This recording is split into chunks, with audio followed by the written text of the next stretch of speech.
साथियों, 12 जून सन 2025 दोपहर के लगभग 1:45 एयर इंडिया का विमान जो कि भारत अहमदाबाद से लंदन जा रहा था।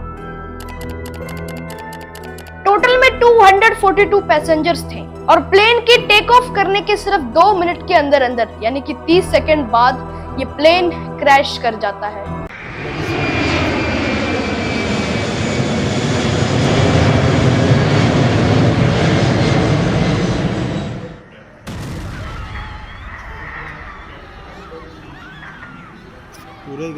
प्लेन के अंदर मौजूद 242 पैसेंजर्स में से 241 पैसेंजर्स इमीडिएटली मारे जाते हैं। एक आदमी जिनका नाम था विश्वास कुमार रमेश जो कि इस हादसे को सरवाइव कर जाते हैं। आइए जानते हैं इस प्लेन की दर्दनाक कहानी आज के इस वीडियो में। अहमदाबाद प्लेन क्रैश को लेकर बड़ी खबर ये आ रही है कि अब तक 217 मृत लोगों का डीएनए मैच हुआ है यहाँ पर और 200 पार्थिव शरीर परिजनों को सौंपे गए हैं। To India now, and authorities say they've now recovered 270 bodies from the site of the plane crash in Ahmedabad city on Thursday. This is an emergency case and the DNA report should come out quickly, but the authorities are not doing anything about it. 16 international route पर एयर इंडिया की उड़ानें इससे प्रभावित हुई हैं और 16 root पर एयर इंडिया की फ्लाइट में कटौती भी यहाँ पर हुई है।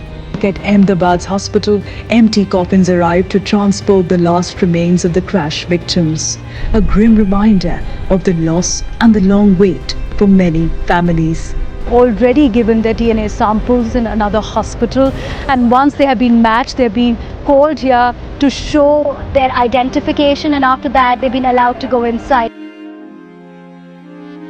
इस प्लेन क्रैश के सर्वाइवर विश्वास कुमार रमेश, जैसा कि मैंने आपको वीडियो के शुरू में बताया था, ये सीट नंबर 11A पर बैठे थे। इस प्लेन में करीब 242 पैसेंजर्स थे जिनमें से 169 इंडियंस थे, 53 ब्रिटिश थे और 1 कैनेडियन और 7 पुर्तगाली। ये जहाज 1:38 पर टेक ऑफ करता है और ठीक 1:40 पर जाकर ये क्रैश कर जाता है। ये प्लेन था इंडिया का बोइंग 787 ड्रीम लाइनर फ्लाइट 781। विश्वास कुमार रमेश पर वापस आए तो वो प्लेन से कैसे निकल गए, ये अपने आप में ही चर्चा का विषय है। विश्वास कुमार प्लेन से कैसे कूदे, इसके बारे में अभी कोई जानकारी उपलब्ध नहीं है। ये प्लेन जहां जाकर क्रैश किया वो एयरपोर्ट से करीब 15 किलोमीटर की दूरी पर था। ये प्लेन जस्ट टेक ऑफ ही किया और 625 फीट की ऊंचाई पर जाने के बाद ये नीचे आने लगा और जाकर कोलैप्स कर गया।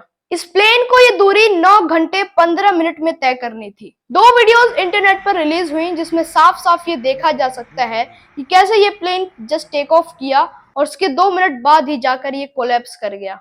जब ये प्लेन क्रैश हुआ और जिस जगह पर हुआ वो एक रेजिडेंशियल एरिया था, वहां पर एक हॉस्टल था, एक मेडिकल कॉलेज। रेजिडेंट के हॉस्टल में 50 से 60 डॉक्टर्स खाना खा रहे थे। फिलहाल डॉक्टर्स के बारे में अभी कोई जानकारी नहीं है। कुछ इमेजेस हैं जिसमें प्लेन के कुछ पार्ट्स दिख रहे हैं हॉस्टल में। ब्लैक बॉक्स की जानकारी भी जांची जा रही है। अब आप ब्लैक बॉक्स के बारे में नहीं जानते तो मैं आपको बता दूं कि ये विमान का एक अहम उपकरण है जो फ्लाइट से जुड़ी अहम जानकारी रिकॉर्ड रखता है ताकि कोई भी प्लेन क्रैश हो उस प्लेन क्रैश की असली वजह पता लगाई जा सके। वैसे ये ब्लैक बॉक्स का रंग काला नहीं होता बल्कि ऑरेंज होता है, ब्राइट ऑरेंज, चमकदार नारंगी। अब आप कहोगे कि रंग तो है ऑरेंज लेकिन नाम है ब्लैक बॉक्स, ऐसा क्यों?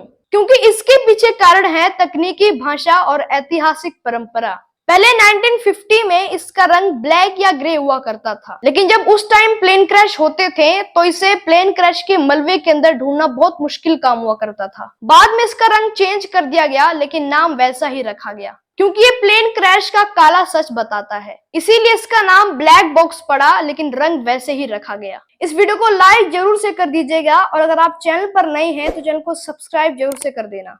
और आगे कौन कौन से मिस्ट्री रिलेटेड टॉपिक्स पर आप वीडियो देखना चाहेंगे नीचे कमेंट बॉक्स में जरूर बताइएगा। फिर मिलते हैं किसी अगले वीडियो में नए टॉपिक के साथ। शुक्रिया।